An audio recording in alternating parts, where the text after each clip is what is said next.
Hello again. So today I'm going to talk about bikepacking training plans, and what I'm going to do is go through our level 1 training plan for bikepacking for short bikepacking events. And if you follow along through it, I'll explain how it all works, and therefore you'll be able to create your own plan if you want to. I mean, obviously you can buy our plan if you want and get our email support and our sort of personal coaching support. But with the information I'm going to talk through, you should be able to create your own plan. If you have a little problem with developing it yourself, then just get in touch, make a comment, or get in touch some other way and I'll give you a hand. Okay, so it's a 12-week plan. 12 weeks is a good period of time to make some sort of, not really final preparations, but build some fitness. Having said that, you need to have some reasonable level of fitness if you're only going to do a 12-week plan to get yourself towards a bikepacking event. You need to be able to ride 60, 75 miles, like 100, 120 kilometres on the road, or sort of 40 to 50 miles, sort of 70 to 80 kilometres off-road, just so that in one day, and then what you do is you'll build that up to work over multiple days. So what I like to do with all plans is I like to have a fixed weekly structure, so you do similar things on similar days each week, and that means you can learn quite quickly. For instance, if you do your interval session on a Tuesday and you're always tired and you struggle to do it, then shift it to Wednesday means you're a bit less tired and therefore you're more likely to be able to do it. Well, the consequence of that is that you're unable to fit in more harder work later in the week, but then it's important to have a really good high quality interval session. A little bit more on that is, when you train hard, when you're training easy and training for endurance, make sure it is in your training zones 1 and 2, your endurance training zones. So I like to work with 3 or 4 week blocks. So this training plan has 3 4-week blocks, 3 harder weeks, 1 easy week to recover, and then another 3 harder weeks, 1 easy week to recover. The first 4-week block focuses on tempo, which is what most people have as the sort of third training zone. So you have like easy recovery, what they call easy and recovery rides, is 1, 2 is endurance rides, 3 tempo, 4 is often the threshold training zone, or some people have a sweet spot in the middle, and then the 5 is like what's called, sometimes called VO2 max or maximal aerobic, which is you're above your FTP, your anaerobic threshold. So the first 4-week block focuses on tempo. The second 4-week block focuses on what we call sweet spot, which is just between tempo and threshold, so it's just below your FTP. And the final one focuses on threshold and then tapers you into your event. The reason it's done like that is because higher intensity training can be quite damaging. You can create a lot of fatigue. So if you build up the intensity gradually, you don't risk that sort of accumulated fatigue that can cause you to fall into an overtraining situation. And obviously the other thing that we increase is the longer rides. So let's have a look at the training plan and I'll talk you through it. So this is our level 1 training plan, and there's a level 2 training plan which is for more advanced riders. So as I said, you've got to have a certain basic level of fitness to be able to do this plan, to start this plan. And if you don't have that, then do some general riding, sort of like unstructured training where you just build up the amount of training you can do, so that you can do 4 to 6 rides per week of maybe an hour or so. As you can see, I've set the interval session on Tuesdays, and that continues throughout the plan. And then this workout here, I like to have a sort of endurance type workout on a Thursday and an easy ride between the Tuesday and the Thursday workout, because longer rides can also be quite tiring. So this is endurance with cadence. It means that if you're using an indoor trainer, it adds a bit of interest, but essentially just vary the cadence. If you're riding outside, the terrain will cause a bit of variability. And this is a great way to increase the amount of volume that you've got in your training, overall training week. So if you can handle a bit more on a Thursday, then do it. And that'll stand you in good stead for improving your fitness. As you can see, we've got a test here, which is a good way of establishing your training zones. It's not in the first week because it's good to do a bit of training before you start doing some testing, and because you've got some harder tempo rides in that first week, then you're used to doing a bit more structure.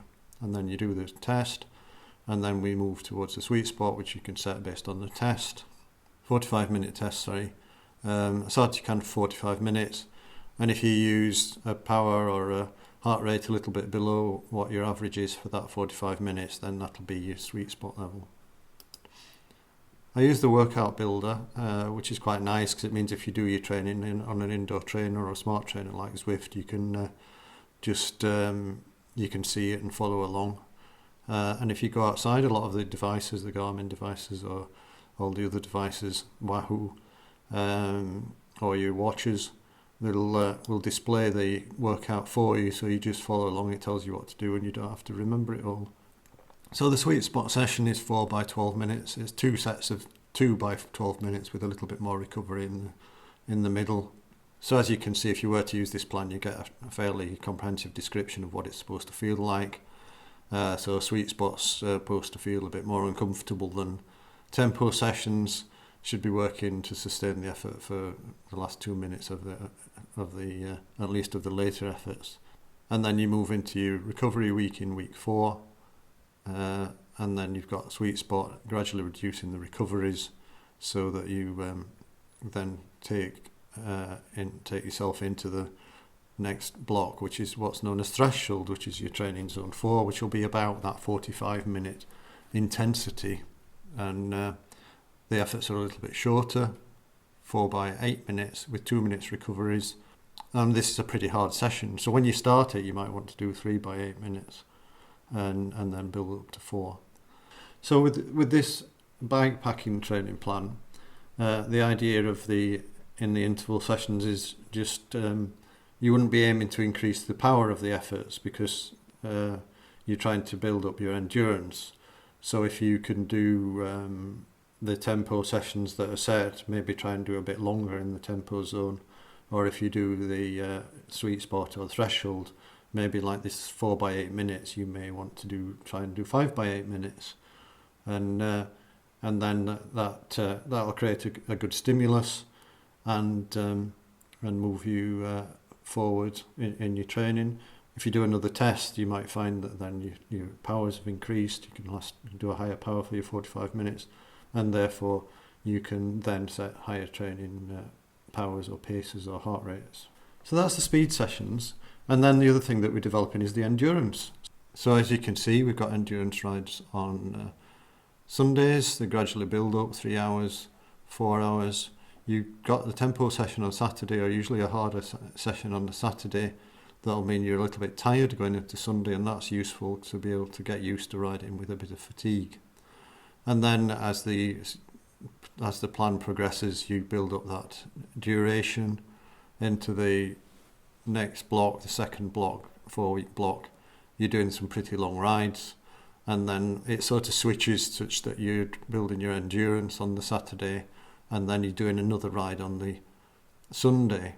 The logic of switching this round is that you do a long ride on Saturday, and then on Sunday you do another ride sort of fairly early, and that means you're getting used to riding with some fatigue. So what the objective would be is to build up that long Saturday ride as much as possible initially, so that you're creating some fatigue, and also getting used to riding for as long as you want to in your event. And then you do a short ride on Sunday to start with, so that you're getting used to riding the day after a long ride. And then you sort of throw in some 2 or 3 day blocks to get yourself to be more representative of your event, so that you're becoming more and more specific. The weekends are really designed to be specific practice for your event, so you should do some fully loaded with your fully loaded bike, test your nutrition, test your pacing, and do some with an overnight camp. And then we move into doing some longer weekends, as I'd said, where you do 2 longish rides. Well, the first ride's a little bit shorter than you've been doing on your single long ride weekends. And then as you get closer to your event, you have a big full practice, which is a tempo on Friday night, long ride on Saturday, and then go as long as you think is reasonable on the Sunday, so that you've then got a 3-day block of training that moves you forward towards your event. After that, you want to be backing off a little bit, so that's a taper, and then you've got your event on the in the week 12. In summary, it's intervals for speed, build up your FTP, which builds everything up, and endurance for at the weekends for your longer rides, such that you're training towards moving towards your event, your event schedule. You'll see in some of the other videos get a bit of advice on how you might develop a schedule for your event, for pacing, how much time you spend riding, how much time you spend resting, and things like that.